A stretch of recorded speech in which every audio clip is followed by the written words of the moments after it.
Vamos a empezar. Lo que vamos a hacer hoy es la continuación del desarrollo teórico correspondiente a volumetrías redox. En pocas palabras, vamos a desarrollar los indicadores que ya vimos, pero algunos más, y después vamos a desarrollar algunas especies habituales en las valoraciones redox, algunos oxidantes y reductores comunes. Bien, voy a presentar. A ver si lo tengo acá.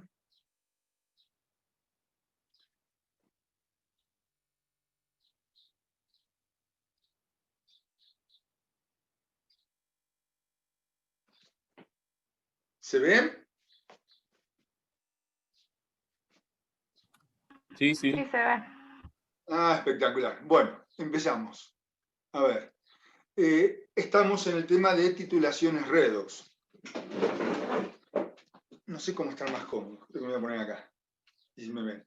Habíamos dicho que para que se pueda desarrollar una titulación, necesitamos que una reacción sea rápida, que sea completa, es decir, que tenga una constante de equilibrio favorable y una cinética favorable, que tenga una estequiometría definida, que haya algún cambio importante, alguna propiedad con un pequeño volumen, y que haya un indicador o algo que nos diga cuándo parar esa titulación. ¿Está? Las reacciones redox habíamos dicho que cumplían con estas condiciones si el parámetro que nosotros evaluábamos mientras se agregaba un titulante desde una bureta es el potencial que toma esa solución respecto de algún electrodo de referencia. ¿Sí? Entonces, estas titulaciones redox se basan en la reacción de oxidación-reducción entre un analito y el titulante, lo que está en la bureta. Finalmente, habíamos dicho que la curva de titulación redox tiene esta forma. ¿Ya? Habíamos dicho que solo depende de la relación de las especies, que es independiente de la concentración o del volumen, y que la curva es idéntica aun cuando se diluye en un factor de 10. Ustedes saben que usualmente las titulaciones o las determinaciones volumétricas se realizan con concentraciones que van desde el 0,1 normal al 0,01 normal, con la molaridad que corresponda. ¿Por qué? Una concentración más diluida ya puede llevar error en la determinación de algún punto final, por ejemplo en ácido base o en precipitación.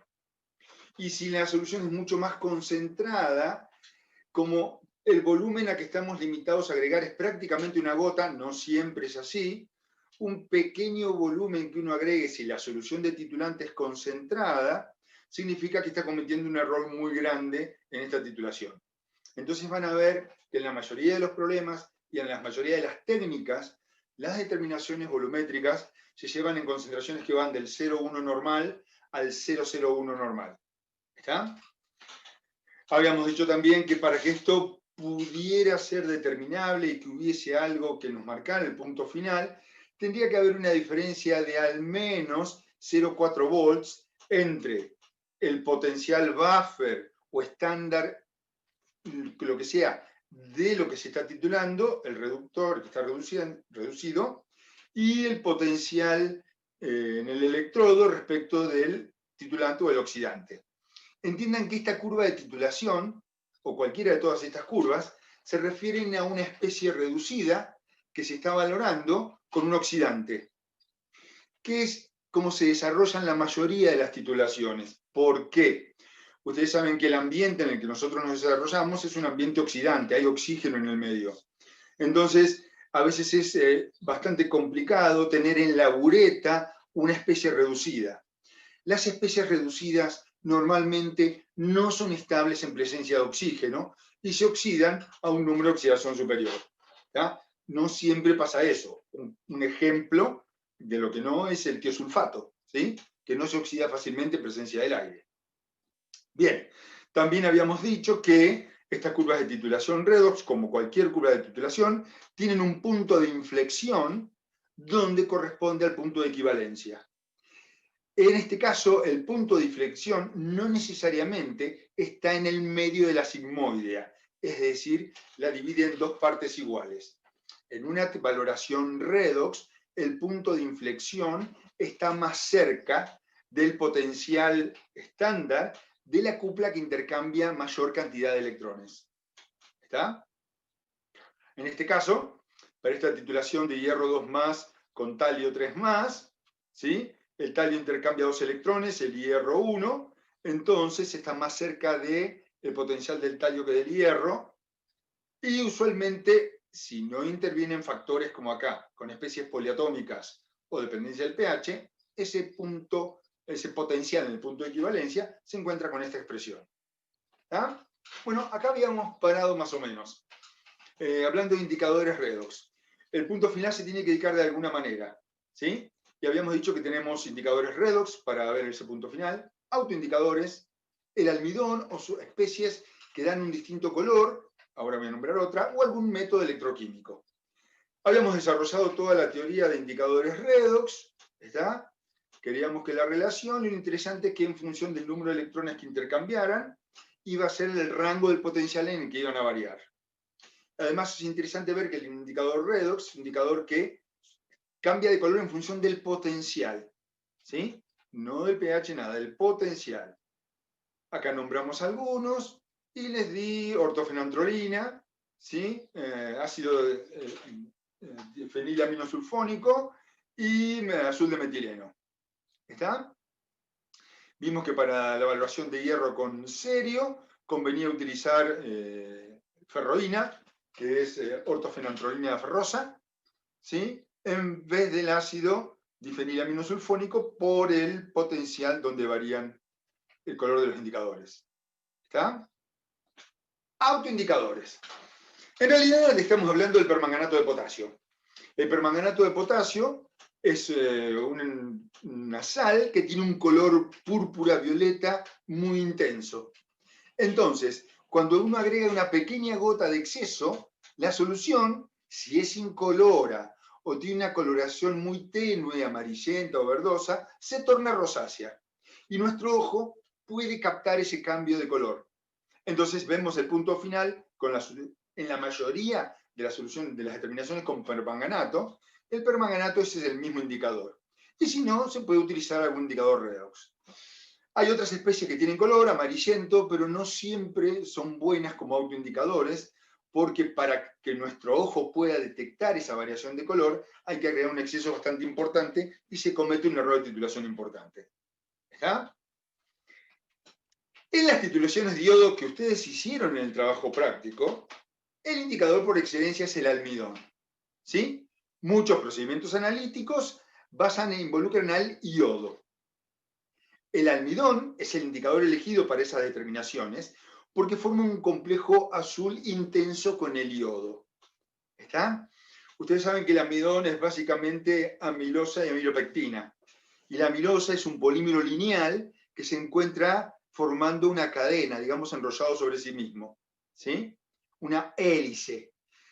Las moléculas de iodo se meten dentro de esa hélice, ¿lo ven acá? Esa interacción de fuerzas de Van der Waals produce un efecto ipsocrómico en el iodo, ¿está bien lo que dije? Y lo que hace es que ese complejo toma un color azul muy importante. Lo importante también es que la concentración necesaria de iodo para que nuestro ojo pueda detectar el color azul es muy pequeña. Y eso hace que sea factible para la determinación del punto final. Tiene sus pros y sus contras, ¿está? Tiene sus pros y sus contras. El almidón se degrada fácilmente, por lo que debe estar recién disuelto. Es decir, cuando uno va a hacer la titulación, prepara la solución de almidón que dura 2 o 3 días. Como puede haber bacterias, se suele poner un conservante que es ioduro mercúrico. Esto es un sólido, color rojo, que se agrega un poquito. ¿Tá? Y el producto de la hidrólisis del almidón es la glucosa, que es un agente reductor. Entonces, si el producto de ese indicador es un agente reductor, puede llegar a incorporar un error en la titulación si está hidrolizado, es decir, si utilizamos almidón viejo. ¿Está? Bien. En la titulación con almidón, lo que uno tiene que llegar a ver es, como ven acá a la izquierda, ese es el color azul del almidón en solución. Cuando se va a llegar al punto final, es un color prácticamente imperceptible. Y en el punto final tiene que tornarse incoloro. No necesariamente translúcido, porque como ustedes saben, el almidón en realidad, por su peso molecular, no es soluble en agua, ¿sí? Lo que se hace es suspenderse en agua. Si las partículas son muy pequeñas, es bastante translúcida la solución. De todas maneras, toman la forma de una partícula coloidal. Si el almidón no es de buena calidad, la solución es relativamente opaca, pero sí es incolora. ¿Se entiende? Bien. El cuarto método que dijimos que podemos utilizar para detectar el punto final en una titulación redox es un método electroquímico. De los métodos electroquímicos, los más interesantes son los potenciómetros, ¿sí? En una valoración de titulación potenciométrica se mide el potencial o el voltaje de un electrodo indicador en función del volumen del titulante. ¿Está? Entonces, lo que uno tiene que hacer haciendo en estas titulaciones no es como una titulación con indicador, que uno espera que cambie el color y ya está. Acá, a lo largo de la titulación, hay que ir leyendo y tomando nota o grabando de alguna manera el potencial que va tomando la solución respecto de un electrodo. Las valoraciones potenciométricas proveen datos que son más confiables que los datos provenientes de valoraciones que utilizan indicadores químicos. ¿Por qué? No está susceptible a la capacidad de nuestro ojo de detectar un cambio de color y que alguien vea mejor el color azul que yo. Y además son particularmente útiles en soluciones muy diluidas, en soluciones con colores intensos o en soluciones turbias. ¿Está? Lo que se hace en una valoración redox con un método electroquímico de punto final es lo que vieron ustedes. Se va agregando de una bureta, acá hay como se llama, un crisol, ¿no? ¿Cómo se llama este recipiente? No, esto se hace en un Erlenmeyer. Pero lo que importa es que dentro de lo que se está titulando, tiene que estar presente un electrodo de referencia y un electrodo indicador. Recuerden que no podemos leer potenciales absolutos, ¿sí? Lo que se lee es el potencial que toma este electrodo indicador, que usualmente es un alambre de platino. ¿Está? Entonces, lo que obtenemos es datos de volumen de titulante y de potencial que toma ese electrodo. Entonces, necesitamos acá un algoritmo matemático o algo que nos diga cómo varía ese potencial en función del agregado de volumen. Esto es delta E sobre delta B. Si uno lo quiere asociar, está relacionado con la pendiente de la recta tangente de la sigmoide a esa. Y además, más información podemos obtener si, utilizando estos datos, que se pueden hacer en una planilla Excel, Andrés lo haría bárbaro, toman cómo varía, ¿qué me quedó ahí? Cómo varía la variación en función del agregado de volumen. Es decir, en el primer caso, si uno grafica volumen en función del potencial, estas dos columnas, se obtiene esta sigmoidea, donde el punto de inflexión de esa sigmoidea es el punto de equivalencia de la titulación. Pero si uno evalúa la pendiente de la recta tangente a la sigmoidea en cada punto, esa pendiente de la recta tangente es máxima en el punto de inflexión. Es decir, si uno analiza la derivada de la función respecto del volumen, que es lo que haría la columna esta que está acá, obtendría una gráfica de esta manera. Entonces, la derivada de la función respecto del volumen tiene un máximo en el volumen de equivalencia. Y es más, si ustedes analizan esta sigmoidea, hasta el punto de equivalencia o el punto de inflexión de la curva, tiene concavidad positiva. A partir de ese punto, la concavidad de esa función es negativa. Entonces, si uno evalúa cómo cambia la segunda derivada, ¿sí? En el punto de equivalencia va a presentar un cambio de signo, porque la derivada segunda de esa función evalúa de alguna manera la concavidad que tiene esa función. ¿Está? Entonces, esto de métodos potenciométricos es para el año que viene. Analítica instrumental. Los vamos a analizar ahí. Pero lo que quiero que vean es que tal vez es un poco más engorroso si no tenemos un aparato que lo haga. Tenemos que tomar los volúmenes, leer los potenciales, y una vez que tenemos esta serie de datos, procesarlos para obtener estos gráficos. Pero se puede. Y como dijimos, es independiente de la dilución, es independiente de que tenga color la solución o no, o es independiente de que sea turbia. ¿Está? Bien. Hasta acá todo lo que hemos visto de detección del punto final. ¿Les queda alguna duda? ¿Se entendió?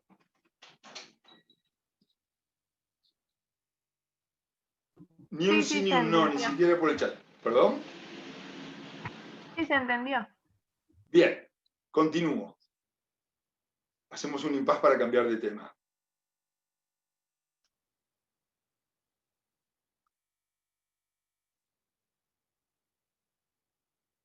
Estábamos, método de conservación, ahí.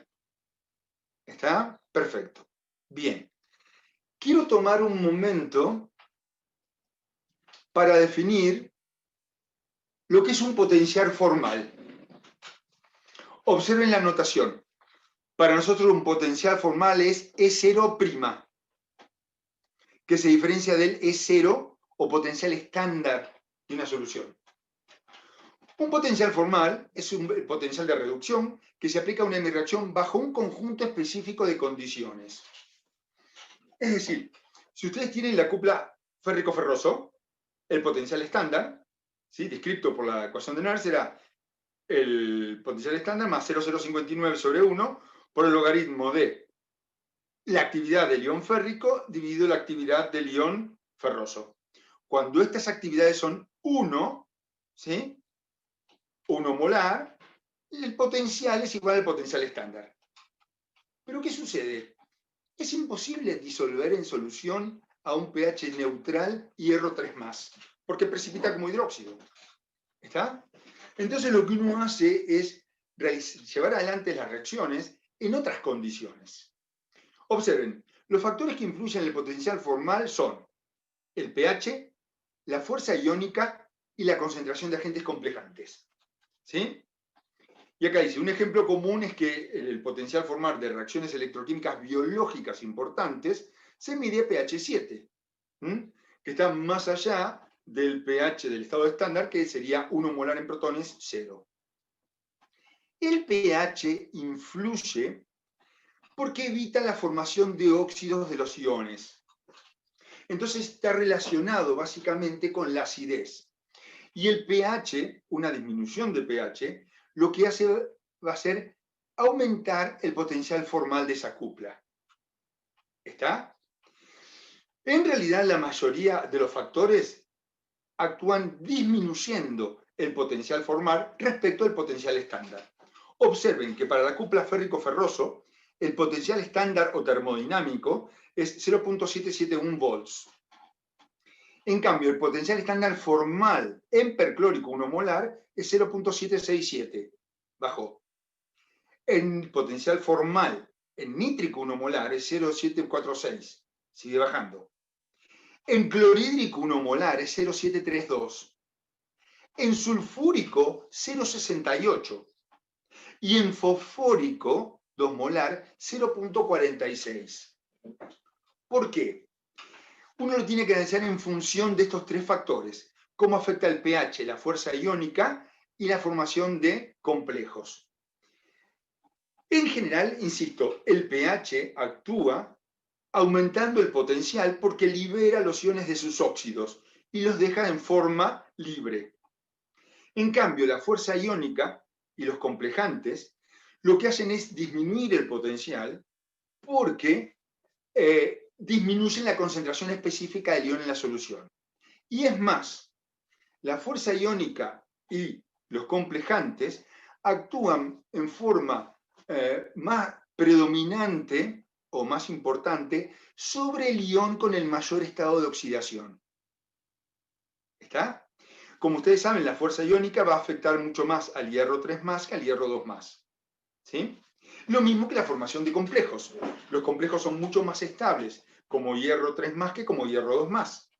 Ustedes lo vieron cuando hicieron el segundo práctico, sensibilidad de reacción, que formaban el complejo del hierro 3+ con tiocianato al agregarle estaño, reducían el complejo a hierro 2+, y el complejo no era tan estable o daba otro color y decoloraban la solución. ¿Está? Observen, por ejemplo, el fosfórico forma complejos muy estables con el hierro 3+.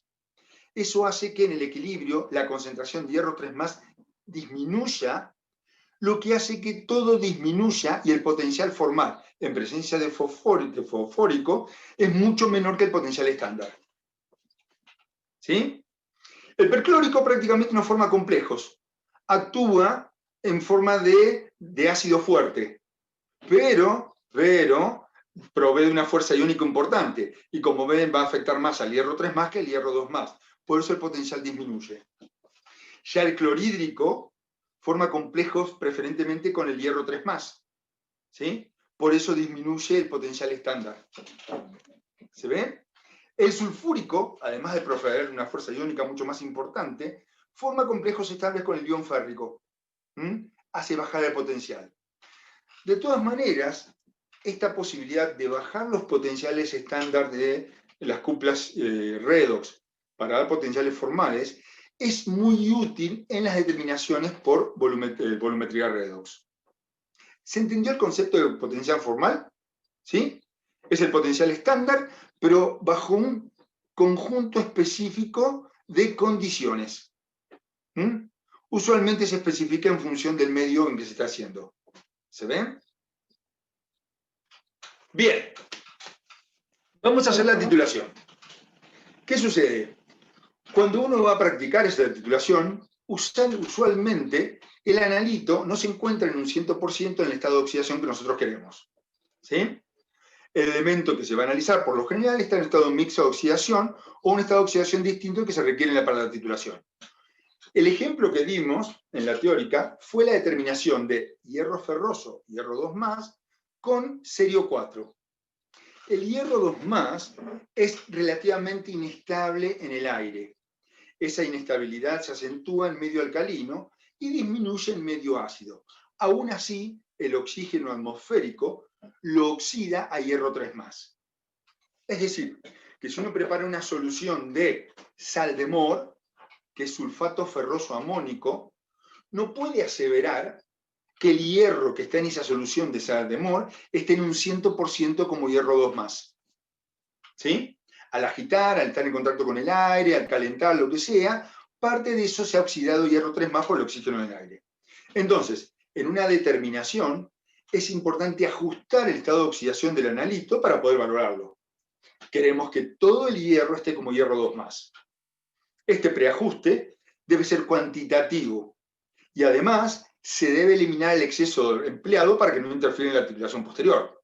Es decir, si tenemos hierro 3+, hierro 3+, y lo queremos pasar a hierro 2+, vamos a tener que agregar un reductor. ¿Se entiende?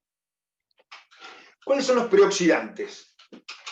Bueno, los más comunes son 3. El más utilizado es el bismutato de sodio, ¿sí?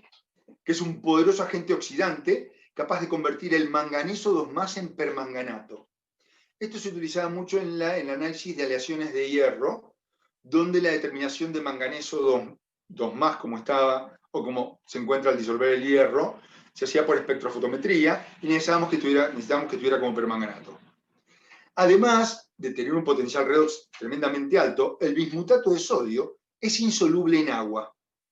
Entonces, si uno quiere cerciorarse que ese elemento esté en el máximo estado de oxidación, lo que hace es mezclar la solución con un poco de bismutato de sodio, hierve la solución, ¿sí? Y después la filtra. ¿Está? Tanto el bismutato como el bismutilo que se producen acá, ambos son insolubles en agua. Y lo que hace es oxidar el analito al máximo estado de oxidación posible. ¿Se ven? Otro. Peróxidisulfato de amonio. El peróxidisulfato de amonio también es un poderoso agente oxidante, que convierte el cromo 3+ a dicromato, el cerio 3 a cerio 4, ¿está? Y tiene otra, es muy soluble en agua, pero cuando se calienta la solución, se descompone o se dismuta en sulfato y oxígeno. Entonces, lo que se hace es, se mezcla la solución, se la calienta en forma suave y después se hierve. Se produce la oxidación del analito y el exceso de persulfato es destruido por la ebullición. El otro que podemos utilizar también es el agua oxigenada o el peróxido de hidrógeno, que también tiene estas dos bondades.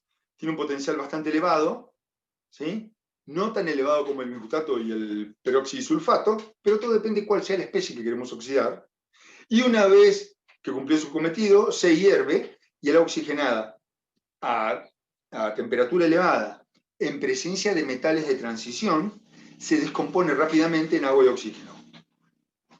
¿Está? Bien. Prereductores. También, si vamos a hacer una evaluación redox con un oxidante en la bureta, ¿qué es lo que sucede habitualmente? ¿Sí? Porque ese oxidante hubo que valorarlo y dejar la solución capaz que tal vez 2 o 3 días.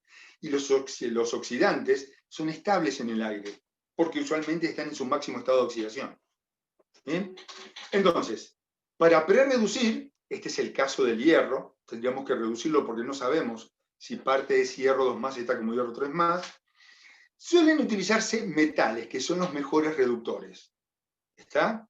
Barras o alambres del metal pueden sumergirse en la solución. Pero lo más útil a utilizar es lo que llamamos el reductor de Jones. Un reductor de Jones se arma en un dispositivo como el de la imagen. ¿Está? Acá está el reductor de Jones, que básicamente es una amalgama de zinc en mercurio. ¿Está? Es decir, agarran el zinc, lo limpian bien con ácido clorhídrico, lo lavan bien con agua, lo mezclan con mercurio y lo meten ahí. Entonces, ¿qué se hace? Se pasa la solución y se fuerza el pasaje a través de ese reductor con el vacío. La amalgama es casi tan efectiva como el metal puro, ¿sí? Y tiene la importante virtud de inhibir la formación de hidrógeno. Es decir, estos reductores de potenciales negativos, como el zinc, pueden formar hidrógeno de los ácidos. ¿Está? Las disoluciones que son muy ácidas pueden ser pasadas a través del reductor de Jones sin que ocurra la formación significativa de hidrógeno. ¿Quiénes pueden reducirse con el reductor de Jones? Esta es una de las preguntas o de los problemas que están en la guía. Un reductor de Jones reduce el hierro 3+ a hierro 2, el cobre 2+ a cobre, todo lo que tiene acá, y fundamentalmente el titanilo, o titanio +4, es reducido a titanio +3, que es violeta, y el cromo 3+ a cromo +2, que creo que es violeta o malva, algo así, rosado.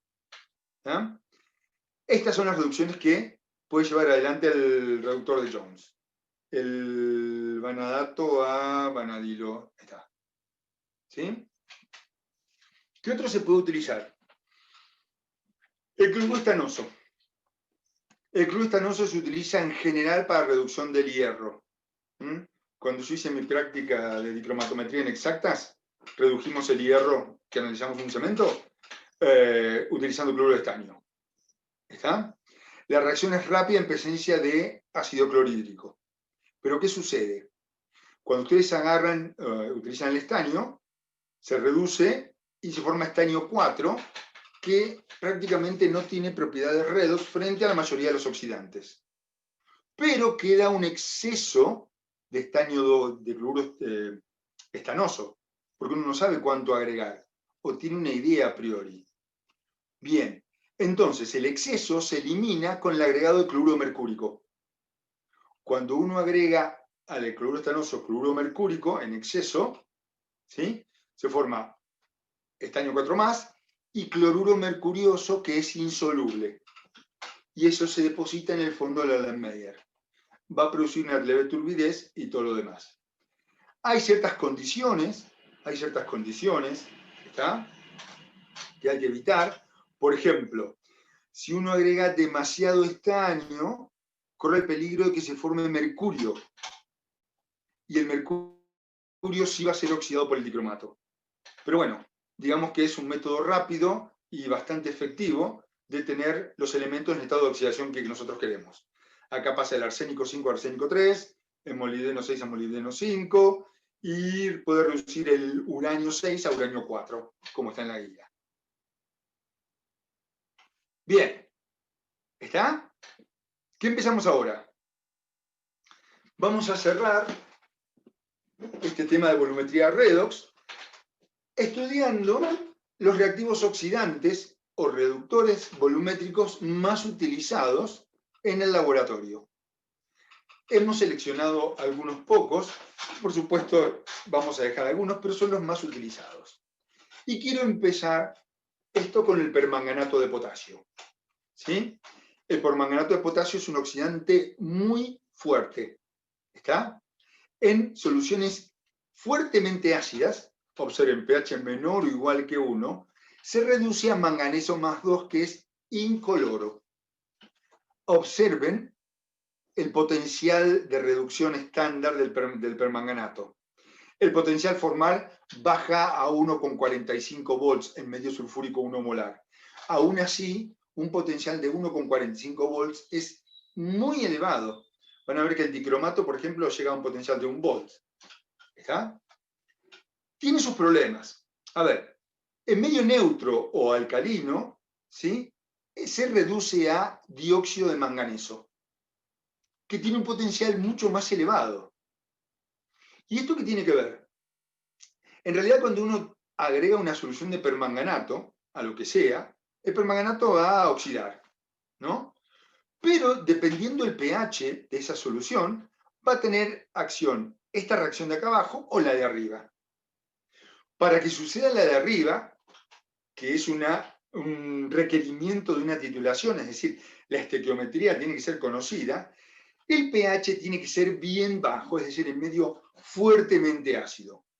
Porque si no es lo suficientemente ácido, va a ocurrir esta reacción.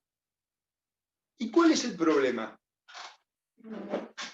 Algunos dirán, sí, forma manganese dioxide, que es un sólido marrón y tapa la... Sí, es verdad, es un problema, se oscurece. Pero el problema fundamental, ¿cuál es? Que en esta reacción se intercambian 5 electrones y en esta 3. Entonces, la normalidad aparente del permanganato es mayor en esta reacción. Y uno consume, perdón, es menor en esta reacción. Y uno consume más permanganato. ¿Sí? Por eso en todas las titulaciones con permanganato, uno tiene que cerciorarse que el medio sea fuertemente ácido para que no exista competencia de esta reacción y la normalidad aparente del permanganato disminuya y uno consuma más permanganato en esa valoración. ¿Ah?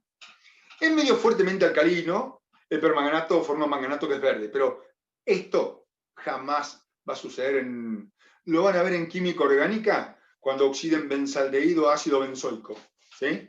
En esa práctica lo van a ver. En química analítica no tiene utilización. De todas maneras, fíjense, tiene un potencial de 0,56 volts. No nos alcanza para nada en una titulación. ¿Está? Bien, características del permanganato. Una propiedad útil, como dijimos, es que es autoindicador. ¿Sí? Si está muy diluida o tiene un color medio fuerte, uno puede utilizar el ácido difenilaminosulfónico o la ortofenantrolina ferrosa para utilizarlo para marcar el punto final. El punto final del permanganato no es permanente, porque los iones permanganato en exceso reaccionan lentamente con la alta concentración relativa de iones manganeso en el punto final. Es decir, cuando uno lleva adelante una titulación con permanganato, ¿está? ¿Qué es lo que deben haber hecho? Están agregando permanganato de la ureta, acá están agitando, ni bien cae la solución de permanganato se decolora, porque se reduce a manganeso más 2, y cuando llega al punto final, queda rosa. Ese rosa, como dice en la guía, debe ser persistente por 30 segundos. ¿Por qué? Si lo dejamos más de 30 segundos, solo solo va a reaccionar con el exceso de manganeso más 2 para dar dióxido de manganeso y protón y se va a perder ese color rosado. Entonces los puntos finales con permanganato o la decisión de tomar el punto final con el permanganato no debe durar más de 30 segundos para que no suceda esa reacción. ¿Está? Acá dice, por fortuna la cual la reacción de equilibrio es lenta, ve que sea termodinámicamente factible, no significa que pueda suceder. ¿Está? Solo se desvanece en un periodo de 30 segundos. Igual el permanganato tiene otro problemita. ¿Cuál es? Las soluciones de permanganato no son estables en agua porque el potencial de oxidación oxidaría el agua. Es decir, el potencial de oxidación del agua está en 1.23 volts. El de permanganato es 1.50. El permanganato disuelto en agua la oxida, formando dióxido de manganeso y oxígeno. Sin embargo, esta reacción es cinéticamente tan lenta que aún así nos permite hacer soluciones de permanganato de potasio y utilizarlas en una valoración por titulación. ¿Está? Bien. Esto prácticamente no sucede, siempre y cuando que, como dice acá, la descomposición es lenta, pero es catalizada por la luz, el calor, los ácidos, las bases, el manganeso más 2, el dióxido de manganeso, y acá falta decir la dilución. Las soluciones diluidas de permanganato son menos estables. ¿Ah? Entonces, catalizada por la luz, el permanganato se tiene que guardar en frasco color caramelo. Por el calor, las valoraciones deberían hacerse a temperatura ambiente. Algunas las tenemos que hacer a mayor temperatura, como van a ver, pero tienen que ser rápidas. Ácidos y bases. Bueno, no podemos evitar una valoración en permanganato con medio ácido. ¿Sí? Manganeso más 2, no podemos evitarlo. Dióxido de manganeso sí, porque cuando preparamos la solución, como vamos a ver, lo que vamos a hacer es filtrarlo. ¿Está? Les quería decir esto. Entonces, cuando uno llega al punto final con el permanganato, lo que tiene justamente es una solución diluida de permanganato en un medio ácido expuesto a la luz, ¿no? Y con cierta temperatura.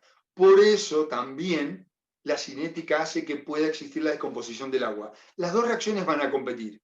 Esta junto con esta. Por eso no tienen que demorarse en decidir el punto final del permanganato o saben que después de 30 segundos no hay más. El otro problema que tiene el permanganato de potasio es que oxida el cloruro. Entonces, las soluciones que tienen cloruros en excesos o que están acidificadas con ácido clorhídrico son factibles de ser oxidadas por el permanganato de potasio. Por eso van a ver que siempre el permanganato de potasio se utiliza con ácido sulfúrico, que es un ácido fuerte que no tiene características redox. ¿Está? Sin embargo, eso se puede evitar utilizando lo que llamamos el reactivo de Siemens-Reichenbach. Este reactivo contiene manganeso más 2 y ácido fosfórico. ¿Qué va a pasar? El manganeso más 2 en exceso va a reducir el potencial formal de permanganato manganeso más 2. Entonces, no va a poder oxidar el cloro. Eso también hace que el salto en el punto de equivalencia sea menor. Pero el ácido fosfórico, ¿qué hace con el hierro? Compleja el hierro 3+. Entonces, al complejar el hierro 3+, que está arriba en el lado de oxidado, disminuye el potencial formal de la cupla del hierro ferroso. Por lo tanto, los dos potenciales disminuyen, pero la diferencia en salto en el potencial sigue siendo importante y la determinación de hierro en presencia de cloruros puede llegar a desarrollarse en presencia de este reactivo. ¿Está? Bien. Algo que les quería decir. Como la estabilidad depende de la concentración, nunca se preparan soluciones diluidas de permanganato de potasio. Es decir, Las soluciones de permanganato tienen que tener una concentración mayor de 0,01 molar para que permanezcan relativamente estables. En esa preparación, lo que se hace es, se disuelve el permanganato, se lo hierve para que el permanganato oxide todo el polvo, las sustancias orgánicas que puedan existir en el agua, y después se lo filtra para separar el dióxido de manganeso que se formó. ¿Sí? Por supuesto, el filtrado no se puede hacer con papel, porque el papel es reductor. Hay que hacerlo con un vidrio fritado, es decir, con un filtro de vidrio. Otro problema es que la disolución, la cinética de disolución del permanganato es lenta. Es decir, uno pone el sólido en agua, lo pone a agitar y para que se disuelva tiene un tiempo importante. Debido a todo esto, el permanganato no es patrón primario. No podemos obtenerlo en un 99,99% de pureza, siempre tiene dióxido de manganeso, se descompone con la luz. Entonces hay que valorarlo. El patrón primario por excelencia para valorar el permanganato de sodio es el permanganato de potasio, es el oxalato de sodio. ¿Está? En diluciones ácidas, el oxalato es convertido en un ácido no disociado, la reacción debe escribirse como Observen, ¿se acuerdan cuando hacían el análisis de agentes reductores? Que para el oxalato y el tartarato tenía que estar ¿en qué condición? ¿Daba reductor en frío con oxalato? No, en caliente. No, en caliente.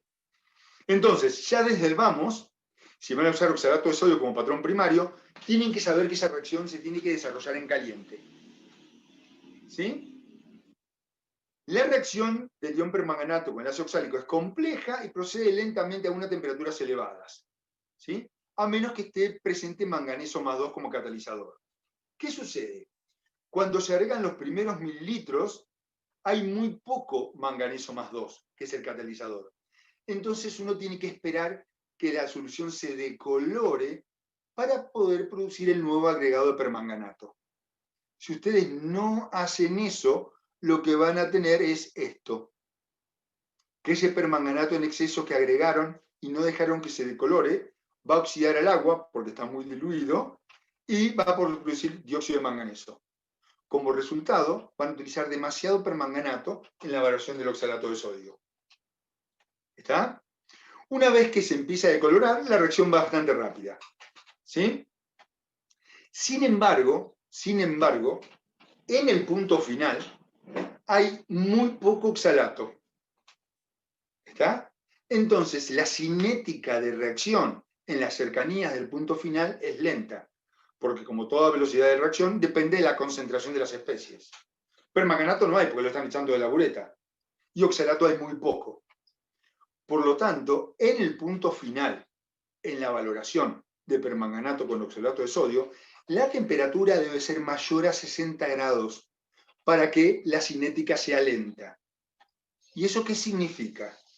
En pocas palabras, si eso no sucede, si ustedes están valorando oxalato cerca del punto final a una temperatura más baja, ¿qué va a suceder? Van a agregar el permanganato, se va a poner rosado, todavía hay oxalato para reaccionar, pero como la cinética es muy lenta, la reacción no se produce.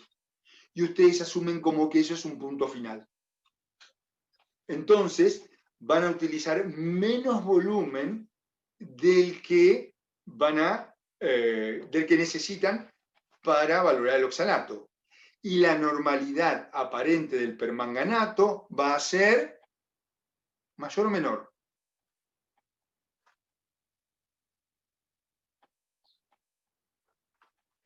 No escucho.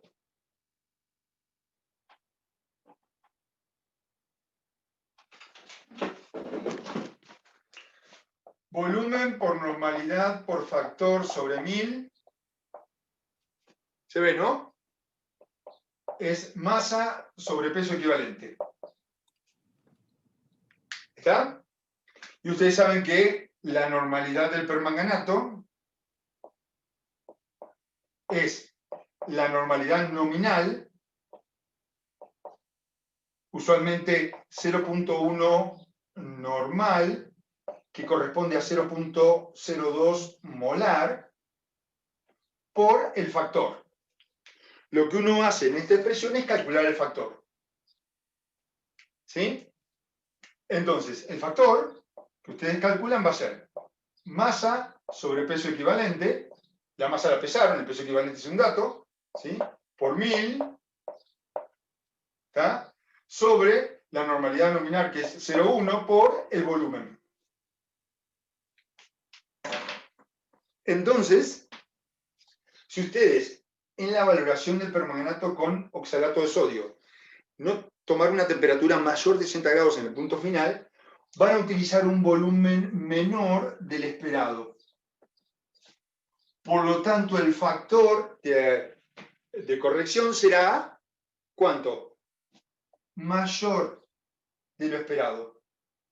Y la normalidad del permanganato, que ustedes van a informar, va a ser mayor que la esperada. Por lo tanto, en todas las determinaciones que hagan con permanganato, van a cometer error en exceso. ¿Se ve?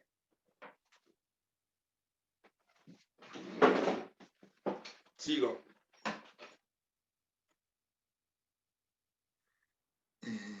Acá estoy.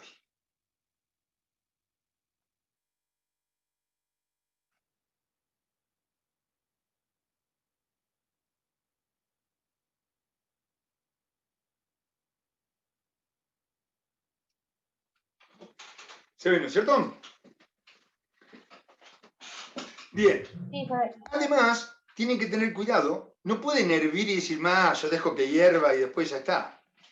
Las soluciones calientes de ácido oxálico se descomponen lentamente.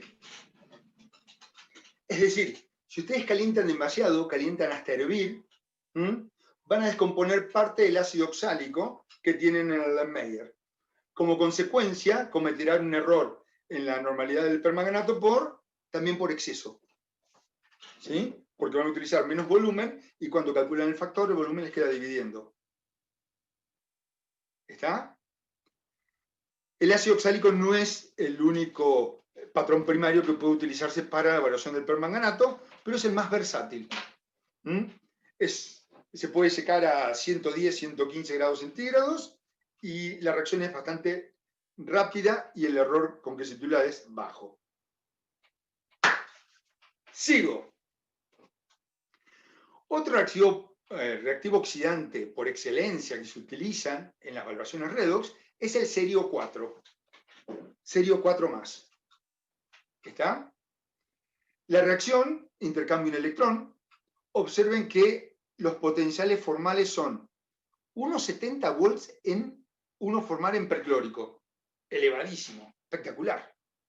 1,61 en nítrico, finalmente no se hacen en nítrico porque también hay poder oxidante. 1,47 en clorhídrico y 1,44 volts en sulfúrico. La mayoría de las terminaciones volumétricas se hacen en ácido sulfúrico. Aún así, un potencial de 1,44 volts también es bastante elevado para una volumetría redox. ¿Está? A ver, ¿por qué les parece que el potencial en clorhídrico es bastante menor que en perclórico? ¿Por qué será? La fuerza iónica va a ser igual. La acidez, los dos son ácidos fuertes. ¿Qué les parece? ¿Los equivalentes? La respuesta es que forma complejos muy estables con el serio 4. Entonces disminuye la concentración de serio 4, por lo tanto disminuye el potencial. ¿Sí? Y el sulfúrico, mucho más todavía. Bien. Fíjense qué dicen acá. Las fuerzas oxidantes de las soluciones de permanganato y de serio son comparables. Sin embargo, las soluciones de serio 4 en ácido sulfúrico son estables indefinidamente. ¿Sí? Las soluciones se descomponen de a poco y por lo tanto requieren de estandarizaciones adicionales. Estandarizar significa valorar de vuelta, ¿sí? Frente a un patrón primario. ¿Se entiende? Además, las disoluciones de serio 4 en ácido sulfúrico no oxidan al cloruro y pueden ser empleadas para triturar analitos en ácido clorhídrico. En contraste, el ion permanganate no puede ser porque lo oxida. ¿Tá? Una ventaja del serio es que hay también disponible una sal estándar primaria, es decir, un patrón primario, lo cual hace posible la preparación de soluciones estándar. Es decir, hay un nitrato de serio que es patrón primario, lo disuelvo y chau. Ahora díganme, si tiene todas estas bondades, ¿por qué en los prácticos nosotros usamos permanganato de potasio, que tiene todas las contras, y no nitrato de serio? Porque es ¿Qué les caro. parece? ¿Eh? Porque es caro. Muy bien. ¿Sí? 10 gramos de nitrato de serio de patrón primario cuestan $170. ¿Está? En cambio el permanganato no llega a $2 tal vez. Ese es el problema del serio. Es carísimo. Es carísimo. Bien. Las soluciones de serio, es obvio, uno puede comprar serio como patrón primario o para estandarizar. El que es para estandarizar es más barato. Se pueden estandarizar contra óxido arsénico u oxalato. ¿Sí? Hierro, todo lo demás. Las soluciones de serio que se van a estandarizar se preparan a partir del sulfoserato de amonio o sulfato sérico amónico. Se conoce así, sulfato sérico amónico. El serio tiene una oxidación más 4. ¿Sí? O óxido serio hidratado, no importa. Ahí está. Ahí está. Pum. Bien. Lo que quería decir del serio es que las soluciones tienen un color amarillo bastante intenso. Aún así, no es lo suficientemente intenso como para que sea autoindicador. Así que siempre que se titule con serio, se necesita un indicador redox. Usualmente se utiliza ortofenantrolina. ¿Está? Pero también depende de lo que uno vaya a titular, se puede utilizar ácido difenilaminosulfónico.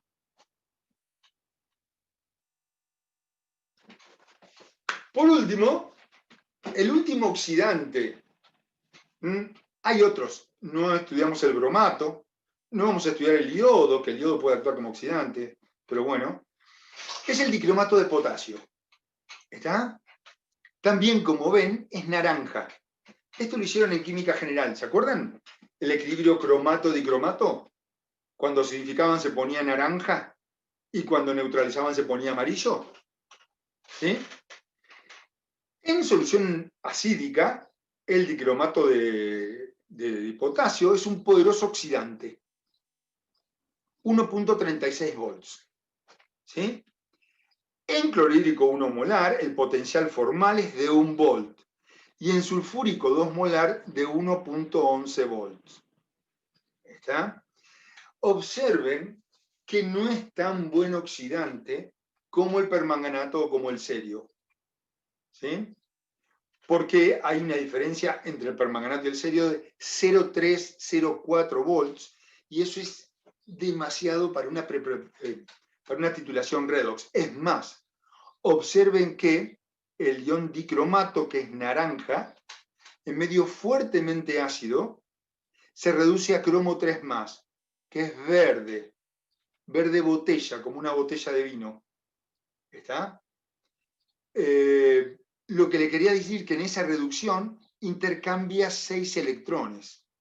Es decir, frente a una titulación con hierro ferroso que intercambia un electrón, el punto de equivalencia va a estar muy cerca del potencial de la cupla del dicromato. ¿Lo ven? 6-1 es el intercambio de electrones. Entonces hay que tomar ciertos recaudos para que esto pueda andar bien. ¿Sí? Después, en medio básico, el dicromato se convierte en cromato, que es amarillo. El cromato prácticamente no tiene poder oxidante en solución acuosa. Por eso, para evitar esta conversión, uno necesita que en la evaluación con dicromato el medio sea fuertemente ácido. Observen que están hablando de 2 molar en ácido sulfúrico. ¿Sí? Pero bueno, ¿qué tiene a favor? Las diluciones de dicromato de potasio son estables indefinidamente. Pueden ser hervidas sin decomponerse, no reaccionan con el ácido clorhídrico. ¿Sí? Además, los reactivos estándares primarios están disponibles comercialmente y a un costo accesible. ¿Qué significa? Que uno puede comprar dicromato de potasio patrón primario, solamente disolverlo y ya tener la solución para titular. Y es relativamente barato. ¿Está? Entonces, tiene sus cosas a favor el dicromato. Una contra muy importante que tiene, como ustedes saben, que todas las sales que contengan, o las especies que contengan cromo 6, son cancerígenos potentes. Entonces, últimamente, la química verde está tendiendo a dejar esas especies que tienen efectos secundarios y que es difícil de disponer, en el sentido de disponer de tirar, ¿sí? Dispose of. ¿Está? Si ustedes ven, antiguamente en química analítica se hacía la práctica de titulación de hierro 2+ con dicromato, pero la hemos cambiado para una que es más verde, ¿sí? Más amigable, más friendly, con determinación de cloro en aguas con yodo y tiosulfato. ¿Mm? Bien. La disolución no es un problema, potencial. ¿Qué pasa? Si uno va a titular hierro 3+ con dicromato, fíjense que el potencial baja de 1,33 a 1 volt. El de hierro era 0,77. Entonces, es muy difícil. Hay poca diferencia. Hay 0,2, 0,23 unidades de voltaje entre potencial estándar de uno y de otro. ¿Ah? Por lo tanto, se hace necesaria, de alguna manera, disminuir el potencial de la cupla férrico-ferroso. Por lo tanto, en la determinación de hierro ferroso con dicromato, se lleva adelante en una mezcla sulfo-fosfórica. El ácido sulfúrico provee del medio para que sea ácido fuerte, no tiene propiedades redox, y el ácido fosfórico, como ustedes saben, compleja preferentemente al hierro 3+ y baja el potencial formal de 0,77 o 0,76 en perclorato 1 molar a 0,46. Y eso permite la utilización de la difenilamina o el sulfonato de difenilamina como indicador. Con el dicromato, fundamentalmente se utiliza difenilamina o sulfonato de difenilamina. La difenilamina sola es muy poco soluble en agua y se disuelve en sulfúrico concentrado. El sulfonato de difenilamina es un poco más soluble y el potencial estándar es levemente superior. El de difenilamina es 0,75. Cuando se produce esa titulación, el cambio de color en el punto final va del verde botella. Este verde se debe fundamentalmente a la presencia de los iones cromo 3+, hasta pasar por un estado intermedio de transición y en el punto final, la difenilamina o el sulfonato de difenilamina tiene que ser violeta. ¿Está? De todas maneras, las titulaciones son bastante buenas en ese aspecto. Uno va titulando, cuando este verde se pone un poquito oscurito parás, se pone gris, le echas media gota y se pone violeta. Si te pasaste, te queda violeta con naranja, marrón. Si te quedó el Erlenmeyer color amarronado, tira todo porque te pasaste. ¿Sí? Bien. Estamos terminando. Otro reactivo oxidante muy utilizado es el yodo. ¿Sí? El yodo, en realidad, como pueden ver, es muy poco soluble en agua. Pero su solubilidad es exaltada, complejándolo con ioduro. El yodo reacciona con ioduro para dar el triioduro. Esa constante de reacción es 700. En realidad, cuando uno habla de Pervinox o cualquier solución de yodo en agua, estrictamente está hablando de triioduro. Siempre para disolver yodo en agua hay que agregar yoduro de potasio, si no es imposible. ¿Está? Entonces, uno dice que cuando uno habla de usar yodo como titulante, en realidad estamos usando triioduro, es decir, yodo complejado en un exceso de yoduro para desplazar el equilibrio hacia la derecha. ¿Se ve? El problema del yodo como oxidante, ¿sí?, es que las soluciones no son muy estables. La primera, el yodo es volátil. ¿Sí? Si uno deja un vaso abierto con yodo, va perdiendo totalmente. La segunda, que el ion yoduro, es oxidado por el aire. Y esa oxidación se favorece en medio ácido. ¿Está? Además, la promueve el calor y la luz. Por eso no siempre se utiliza el yodo como oxidante. Acá. El yodo es un oxidante moderadamente fuerte y se puede utilizar para agentes reductores. Las titulaciones con yodo se denominan métodos yodimétricos. Es decir, cuando uno valora con yodo, es una yodimetría. Si uno valora al yodo, es una yodometría. ¿Sí? Cualquier titulación con yodo, ¿sí?, deben ser en condiciones neutras o alcalinas.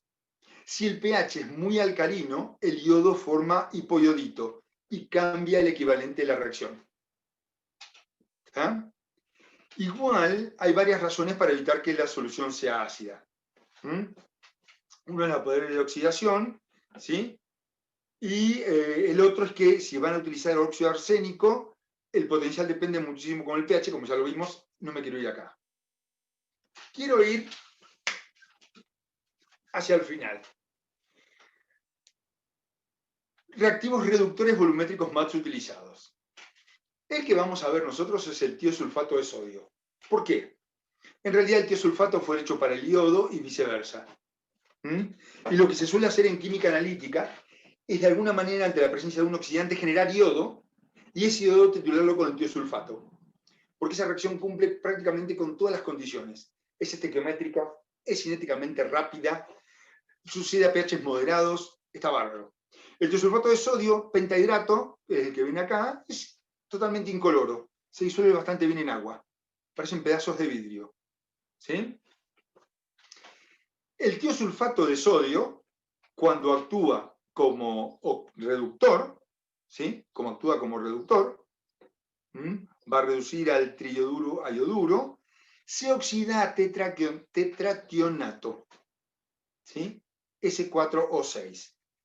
La reacción inversa no es lo suficientemente lenta, por eso no se utiliza lo suficientemente rápida, perdón.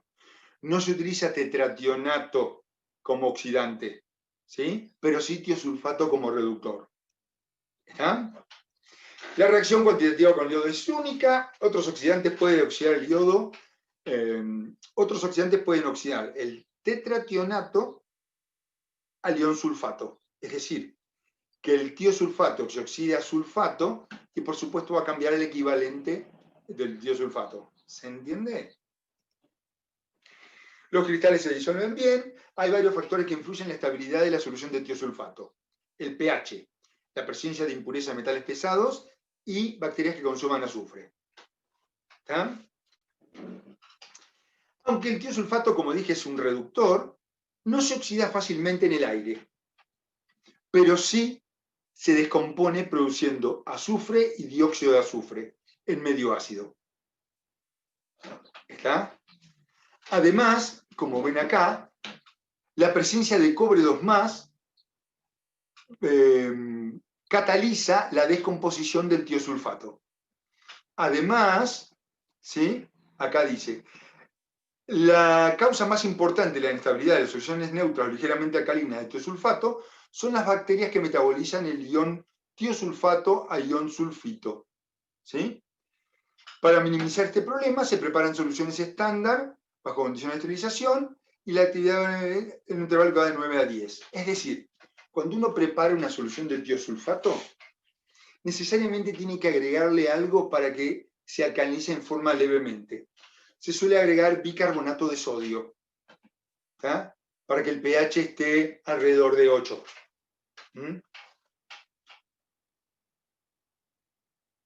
Bien. El tiosulfato, se utiliza usualmente para titular el iodo. ¿Sí? Es decir, lo que se hace es, se tiene un oxidante, se le agrega ioduro en exceso, se forma iodo, y ese iodo formado se titula con tiosulfato. ¿Qué es lo que ustedes hicieron en la práctica? El cloro o el hipoclorito, cualquiera de los dos, oxida el ioduro a iodo. Y ese iodo que se formó se termina con tiosulfato. ¿Está? La convención cuantitativa del tiosulfato en tetrationato requiere un pH menor que 7, pero no demasiado bajo, porque si no se promueve la descomposición. ¿Sí? El tiosulfato no es una solución patrón primario, entonces hay que valorarla. Hay varias sustancias que pueden valorar el tiosulfato. El mejor es el iodato de potasio. ¿Por qué? En el iodato de potasio, ¿sí?, se disuelve en agua y se agrega un exceso de ioduro. Cuando el ioduro entra en reacción con el iodato, se forma iodo en medio ácido. Esta es la reacción que se produce con la sal iodada. Si ustedes ven, el Código Alimentario Nacional, Código Alimentario Nacional establece que la sal tiene que contener yodo. En realidad no contiene yodo, contiene iodato y ioduro. Pero cuando entra en contacto con la acidez del estómago o de algo, forma el yodo. ¿Sí? Entonces, el iodato reacciona con ioduro en exceso, en medio ácido, para dar triioduro o yodo, es lo mismo. El triioduro reacciona con el tiosulfato para dar ioduro y tetrationato. Y observen que un mol de iodato da 3 moles de yodo o de triioduro que necesitan 6 moles de tiosulfato. Recuerden que el peso equivalente o el equivalente es la cantidad de sustancia que se combina con 1. ¿Sí? Por lo tanto, el equivalente del iodato tengo que hacerlo caminar con 1 de tiosulfato. Para eso tengo que dividir esto por 6 y esto por 6. Por lo tanto, el peso equivalente del iodato de potasio en esa reacción es su peso fórmula dividido 6. Si ustedes van a la redox, el iodato pasa a ioduro. ¿Sí? El iodato tiene número de oxidación, el iodato pasa a ioduro, tiene número de oxidación más 5. ¿Está? Y pasa a, a yodo, forma yodo, 0. Intercambia 5 electrones, en realidad 2 moles de iodato intercambian 10 electrones. ¿Se ven? El iodato forma yodo. En la redox del iodato hay 5 electrones que se intercambian, pero como se valora el yodo que se forma, que parte proviene de este ioduro, el peso equivalente del iodato de potasio en la valoración de tiosulfato es dividido 6 y no está relacionado con los 5 electrones, o los 10, que intercambian la redox. ¿Se ve? Bien, y para ir terminando, cuando uno realiza una iodometría, como dijimos, se quiere analizar un oxidante, se agrega ioduro en exceso, se forma yodo. Ese yodo con el ioduro en exceso forma el triioduro, que es soluble. La solución de triioduro es marrón. A medida que se va agregando tiosulfato, ¿sí?, hay cada vez menos yodo, hasta que cuando el yodo está en concentraciones bajas, queda amarillo. El punto final sería cuando se decolore totalmente a blanco. Pero el pasaje de amarillito tremendamente clarito a blanco es muy difícil de ver para el ojo nuestro. Entonces, lo que se hace es, ¿cómo pasamos de B a C? ¿Qué hicimos? Agregamos almidón. Agregamos almidón. La próxima teórica la das vos, ¿está? Al agregar almidón en un amarillo muy pálido, se forma ese color azul oscuro o negro. Y después se sigue agregando tiosulfato hasta que finalmente la solución sea incolora, y ese es el punto final. ¿Está? A esto, que solamente lo saqué del Harris, ¿sí? Pero la versión que tengo está en inglés, fíjense todas las especies que se pueden determinar por iodometría. Es decir, se le agrega ioduro, se forma triioduro y se valora con tiosulfato. Cloro es lo que hicieron ustedes en el laboratorio. Hipoclorito, bromo, bromito, bromato, ozono, nitrito, arsénico, tiosulfato. ¿Ah? No, esto es persulfato, perdón. Cobre 2+, tremendo. Por eso creemos la importancia de enseñar este método, es decir, una iodometría, sobre todo cuando en la industria de los alimentos la presencia del oxidante, es decir, lo que tenemos en el agua lavandina, si es alcalino, o cloro como cloro disuelto, si eso es relativamente ácido, cuán efectivo es para limpiar todo el material y que no empiecen a haber microbios y me cierren la fábrica. ¿Está? Es todo por ahora.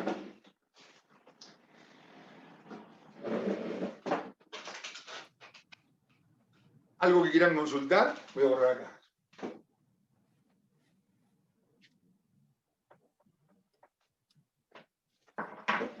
Por lo general en alimentos, Juan, el otro día nos decía Emiliano, que él es ingeniero en alimentos, que más que agua lavandina, que es el hipoclorito de sodio, se usa sales de amonio cuaternario, que son los sanitizantes de ahora. El primero de las sales de amonio cuaternario, el más viejo de todos, fue el cloruro de benzalconio.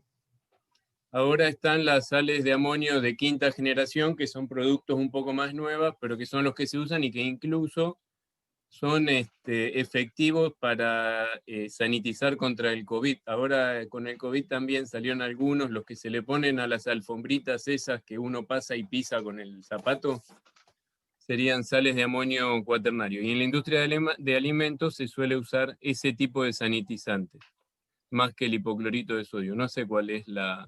Después lo vamos a averiguar. Sí, hipoclorito de sodio o cloro No disuelto. sé cuál es El pH es distinto. el impedimento del hipoclorito de sodio.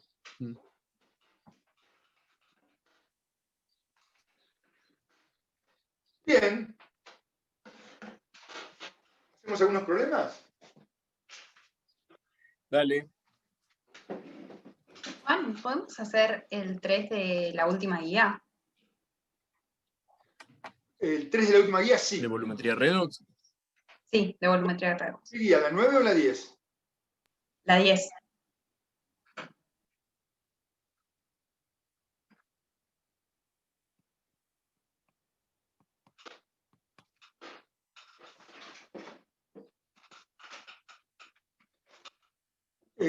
Bien, perfecto. Vamos. No, esa es teórica.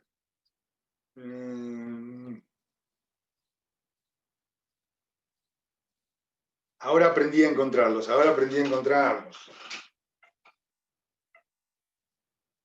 No, perdón.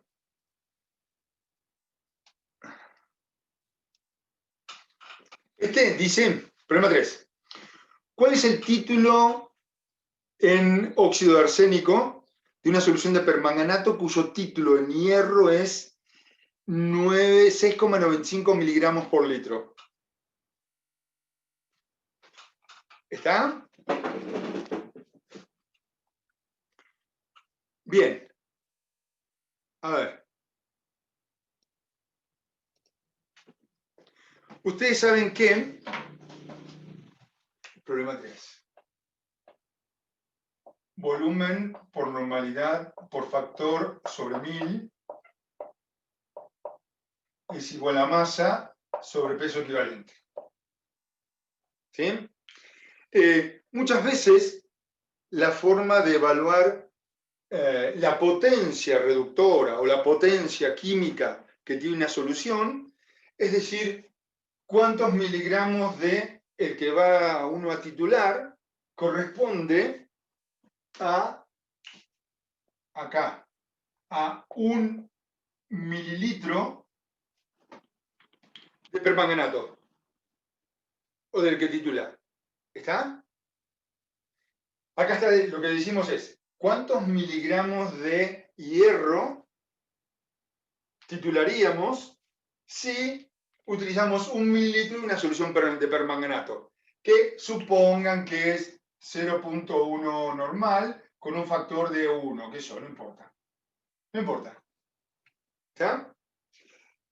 Esto, lo vieron, es para el hierro. Ojo que esto es una reacción redox. ¿Sí? Cuando uno utiliza permanganato para valorar hierro, lo que hace es oxidar el hierro 2+,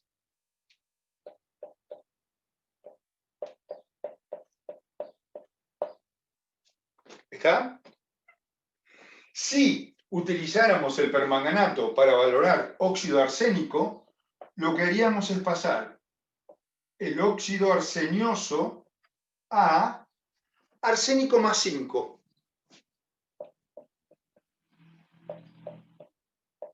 ¿Sí?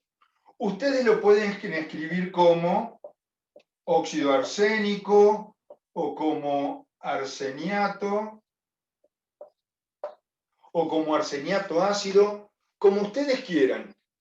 ¿Sí? Esto es una S, parece un 5.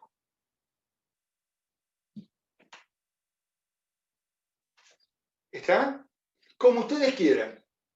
Pero lo importante de acá, para saber el peso equivalente,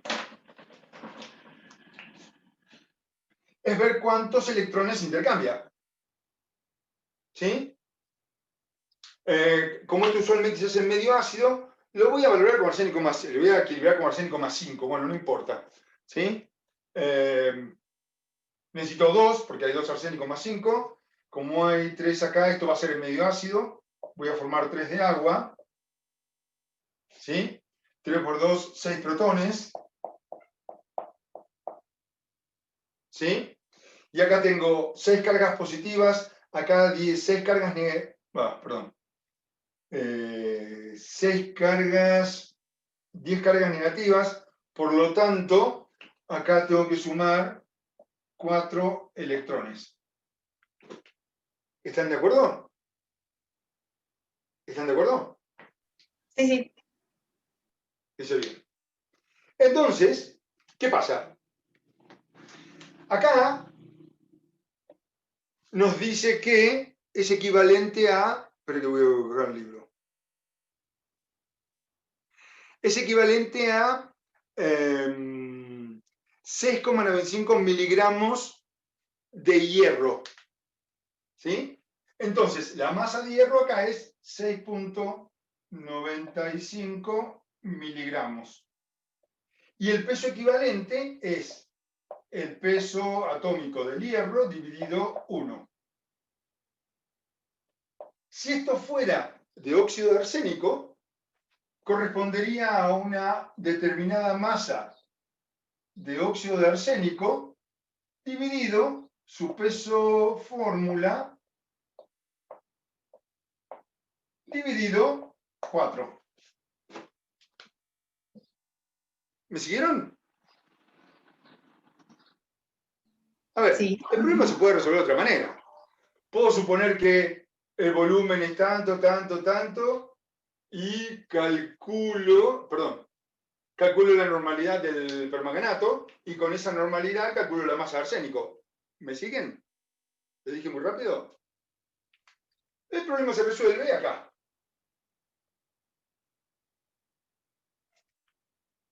¿Sí? El problema se resuelve ahí. Tienen todo. Tienen el peso atómico del hierro, 56 puntos lo que sea. Calculan el peso fórmula del arsénico, tienen el 4, y ahí sacan la masa de óxido arsénico que se utiliza en esta igualdad, ya va a estar puesta en miligramos. ¿Quieren que lo hagamos a ver si da? ¿Hago números?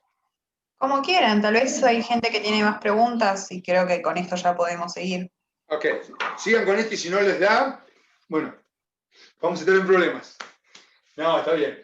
Insisto, la otra forma es poner esto en gramos, el peso acá, calcular la normalidad poner un mililitro, calcular la normalidad del permanganato y volver a hacer la cuenta, pero ustedes tienen que entender que está sucediendo esto. Es decir, que cuando oxiden al arsénico, ¿sí?, va a haber un intercambio de 4 electrones. Y el peso equivalente será su peso fórmula dividido 4.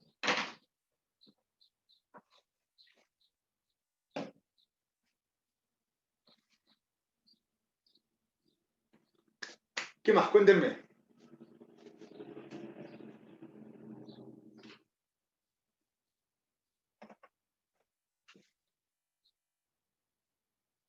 ¿Proponemos nosotros? El otro día hiciste el de error de titulación, Juan. Yo me acuerdo que explicaste error de Great titulación, pero no me minds think acuerdo si alike. hiciste el Eso es problema. lo que estaba pensando. Eso es lo que estaba pensando, que no hicimos el de error de titulación.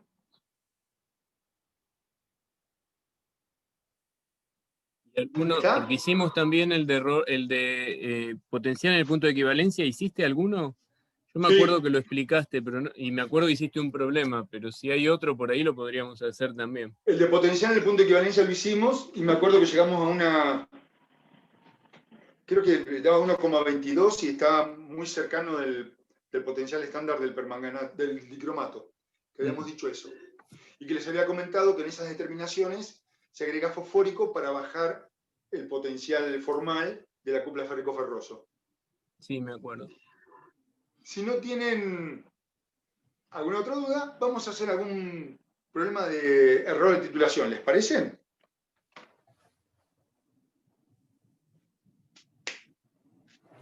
El que calla otorga.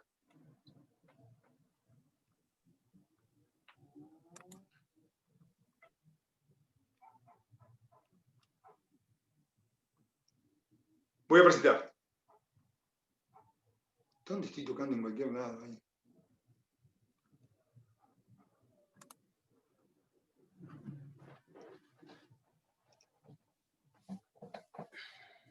¿Está? Bien. Bueno, volvamos al miércoles pasado. Habíamos hablado de error de titulación. ¿Sí? El problema 18 dice: se titula una solución de estaño 2+ con vanadato a pH 1 regulado. En un caso se usa un indicador tal que el proceso se detiene cuando el potencial de la solución es 0.24 volts. En otro caso, un indicador que vira a 0.58 volts. ¿Qué error se comete en cada caso? Y nos dan los potenciales estándar, ¿sí?, del vanadato a vanadilo y del estaño 4 estaño 2+. Bien. Lo primero que tendríamos que hacer acá es ver cuál es el potencial en el punto de equivalencia. Porque 0.24 volts, ¿está antes o después del potencial del punto de equivalencia? ¿Está? Entonces, la primera actividad a desarrollar es encontrar ese potencial en el punto de equivalencia. A ver, ¿cómo hacíamos? Cuéntenme.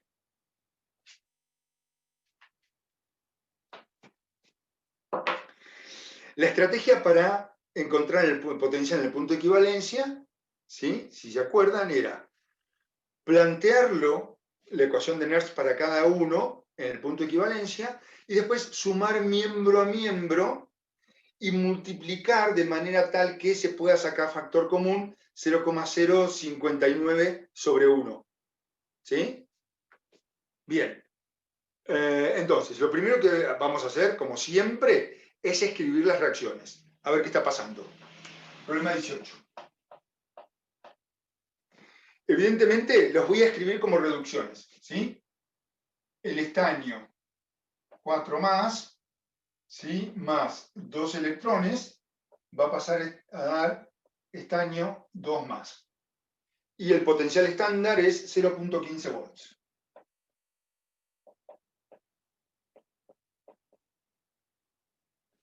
¿Sí?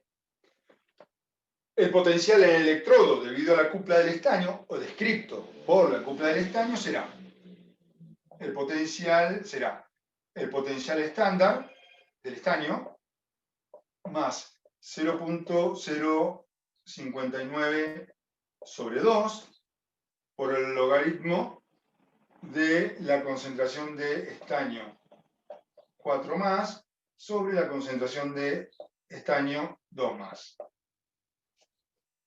¿Está? Bien. La otra reacción es que el vanadato pasa a vanadilo. Hay que balancearla. 3, una de agua, 2 protones. Y acá tengo... ¿No son 2 de agua? 2 de agua, perdón, sí. Perfecto, 2 de agua, 4 protones. Escribí bien vanadilo, déjame ver cómo está ahí. Sí, perfecto, vanadilo. 4 protones, acá tengo 4, 3 positivas, un electrón.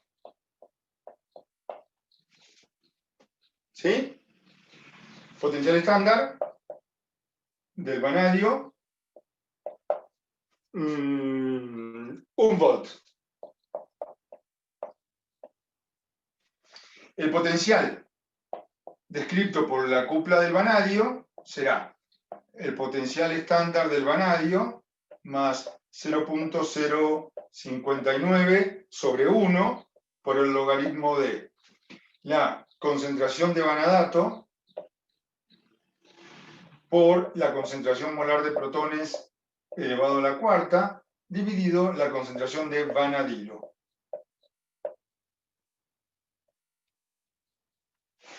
¿Sí? En el punto de equivalencia, acá teníamos el potencial de equivalencia y este es el potencial de equivalencia. ¿Está? Para poder sacar factor común acá y aplicar la relación que se produce justo en el punto de equivalencia, este 0,59 está bien, pero este lo voy a multiplicar por 2. Multiplico por 2 y saco este 2 de acá. ¿Sí? Entonces sumamos miembro a miembro. Sumamos lo que está a la izquierda con lo que está a la izquierda, lo que está a la derecha con lo que está a la derecha. ¿Está? Entonces, 2 por el potencial en el punto de equivalencia más el potencial en el punto de equivalencia, me queda 3 por el potencial en el punto de equivalencia. ¿Está de acuerdo? Sí. 2 por el E0 del estaño más el E0 del vanadio más 0.059 sobre 1 por el logaritmo de lo que está arriba va arriba.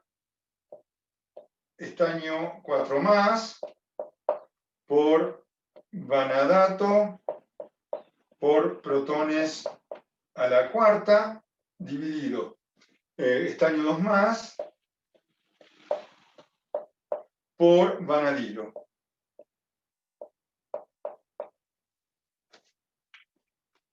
¿Me siguieron hasta acá? ¿Puedo borrar? Bien. Las reacciones, tengo que multiplicar esta por 2. 8 protones más 2 de vanadato más estaño 2 más para dar 2 de vanadilo más estaño 4 más 4 de agua. ¿Está? 2 por 3, 6, 4 y 2, 6. Perfecto. Entonces, si se acuerdan, ¿sí? En el punto de equivalencia, 2 por la concentración de estaño 4 más es igual a la concentración de vanadilo. 2 por la concentración de estaño 2 más es igual a la concentración de vanadato. ¿Está? Entonces, acá en vez de poner vanadato, pongo 2 de estaño y esto se va con esto. Acá, en vez de poner vanadilo, pongo 2 de estaño 4. Este se va con este, y este 2 se va con este 2. ¿Sí? Y además, fíjense que establece la reacción que el pH es 1. ¿Sí? Entonces, no, pH es 1 o 0. Vale. Concentración molar de protones es 10 a la menos 1 molar. ¿Sí? Entonces, ¿qué nos queda? Que el potencial en el punto de equivalencia será 2 por el potencial del estaño, más el potencial estándar del vanadio, todo dividido 3, más 0.059 dividido 3 por el logaritmo de la concentración molar de protones a la cuarta. ¿Sí? Números, ¿cuánto me da?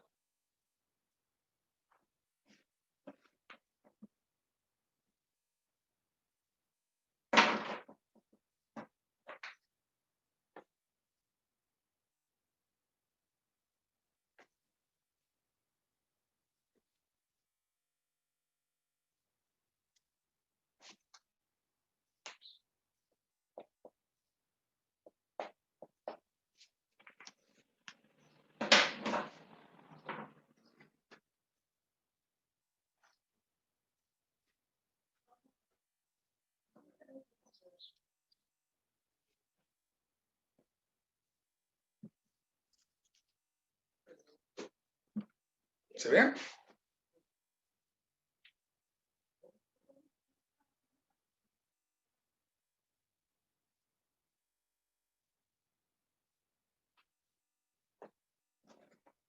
¿Están haciendo las cuentas?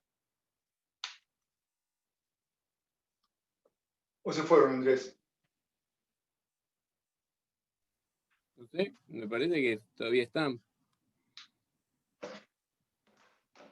Las hago yo.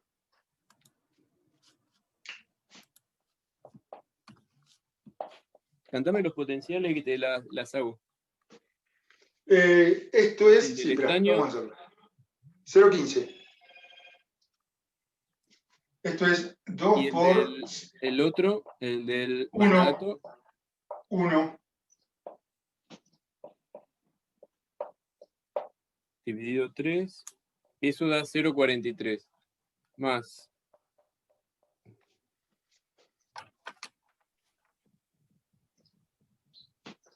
esto Más. tiene que dar así. 4 dividido 3 por 0.059 pusiste ahí. Sí, 0,059.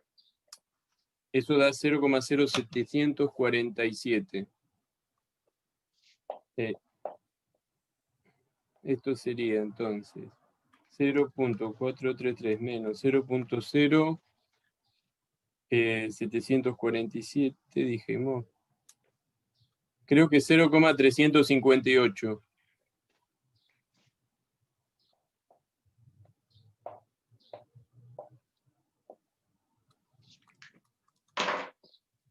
¿Está?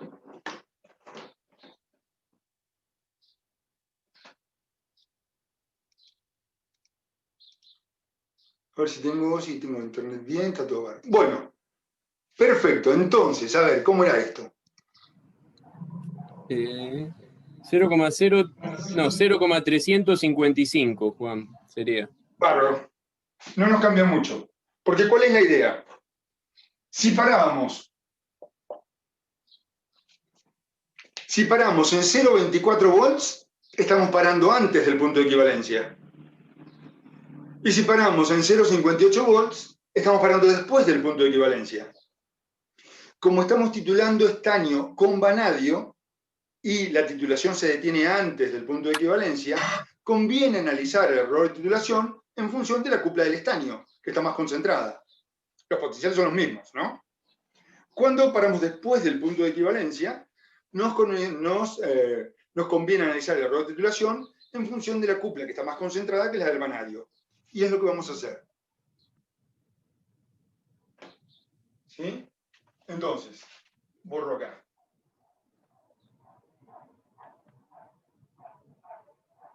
Analizamos a 0.24 volts. 0.24 volts, es decir, antes. ¿Sí? El potencial en el electrodo será el potencial estándar de la cúpula del estaño más 0.059 sobre 2 por el logaritmo de la concentración de estaño 4+. Como dijimos, vamos a hacer el ejercicio mental y vamos a suponer que valoramos el 95% del estaño. ¿Sí? Es decir, que hay un error de titulación del 5%. Entonces, estaño 4+ sería 100 menos el error de titulación. Y evidentemente, de estaño 2+ nos queda un 5% sin valorar. Es decir, estaño 2+ es el error de titulación. ¿Está? Entonces, esto es 0.24 volts es 0.15 volts más 0.059 sobre 2 por el logaritmo de 100 menos el error de titulación dividido el error de titulación. Números. 0.24 menos 0.15 igual. Por 2 igual. Dividido 0.059 igual. Shift elevado a la answer igual. 1124. ¿Ya? Sí, eso.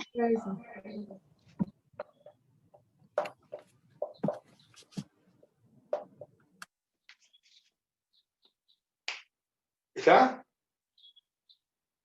Bien. Entonces, ¿qué me queda? 1125 por el error de titulación es 100.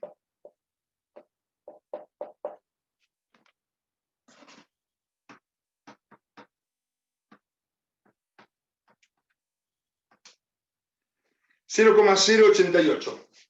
Esto es menos 0.09%. Menos porque está en defecto.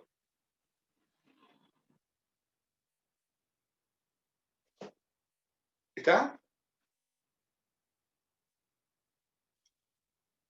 ¿Daba así? Vamos todavía, que me salió. ¿Puedo borrar? Sí, sí. Borro. Ahora. Paramos a 0.58 volts.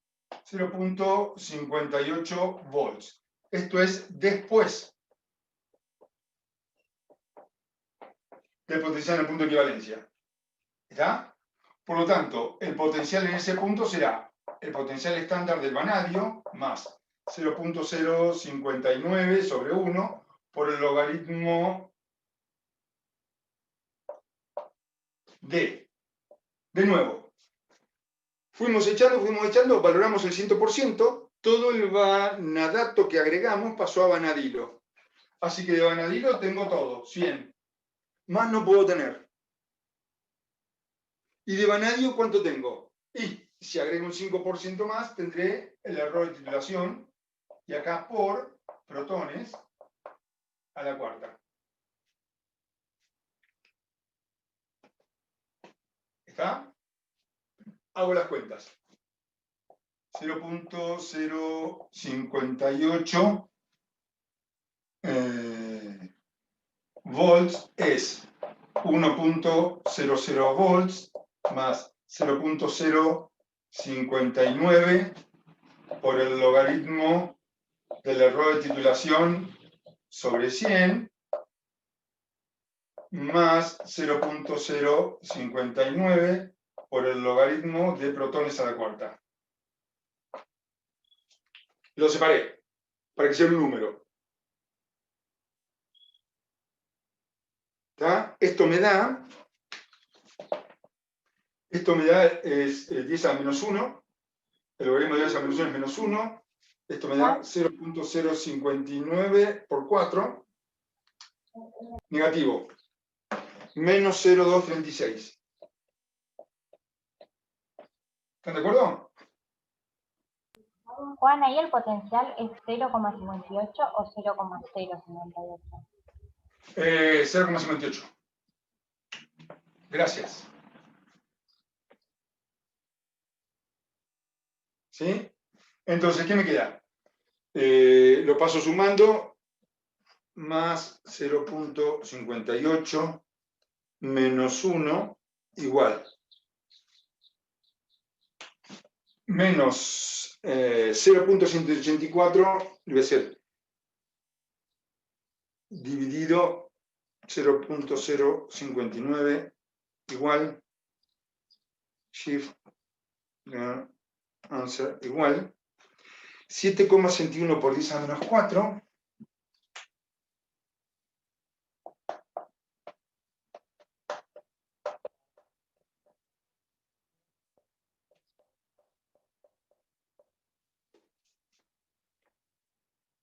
¿Lo hice bien?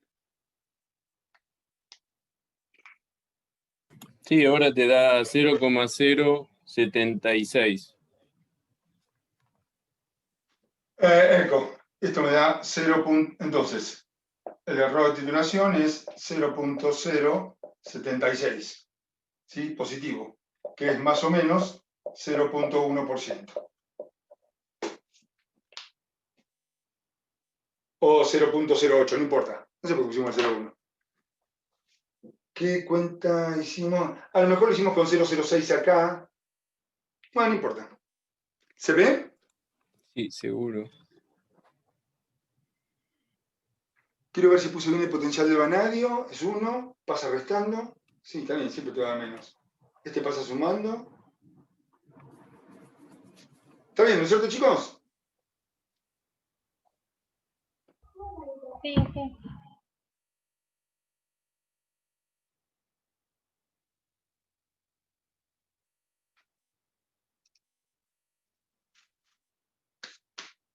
Bueno, entonces, siempre que se pida cuál es el error al parar en un determinado potencial, ustedes primero tienen que decidir si están parando antes o después. ¿Sí? Y siempre el análisis se hace en función de la cupla que está en mayor concentración.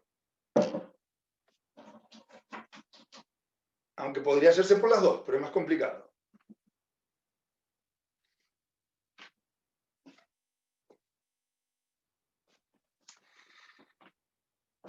¿Qué más? ¿Listo? ¿Cerramos por hoy?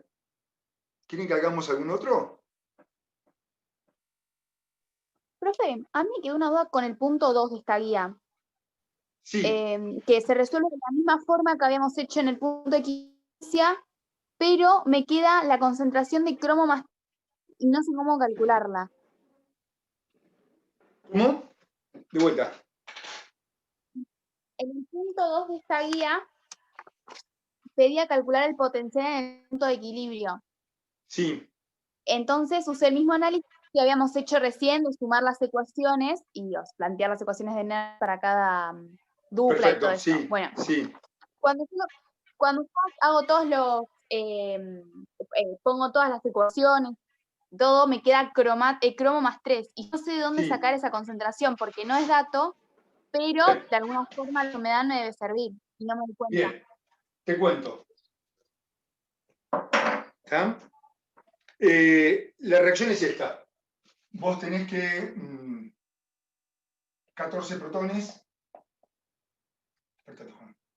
14 protones más cromo 2, oxígeno 7, 2 menos, más 6 de hierro 2 más, van a dar 2 de cromo 3 más 6 de hierro 3 más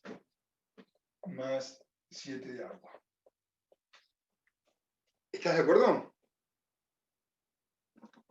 Bien. En el punto de equivalencia,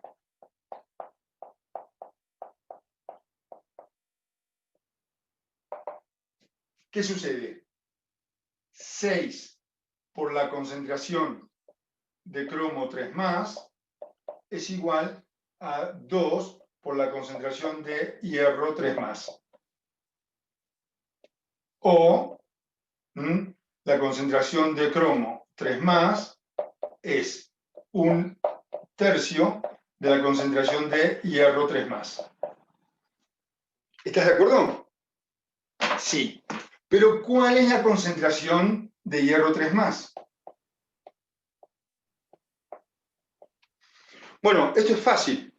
Es todo lo que tenías de hierro 2+ inicialmente, que se transformó en hierro 3+, pero se diluyó. Es decir, esto será la concentración de hierro 2+ inicial por el volumen que tenías dividido ese volumen más el volumen del titulante que agregaste. ¿Se ven? Porque estás diluyendo. Sí, sí, sí.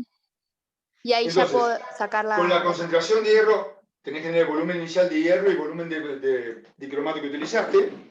Eso lo sacás haciendo volumen 1 por normalidad 1, ojo, el volumen 2 por normalidad 2, ¿sí? Para el hierro, para el dicromato. ¿Está?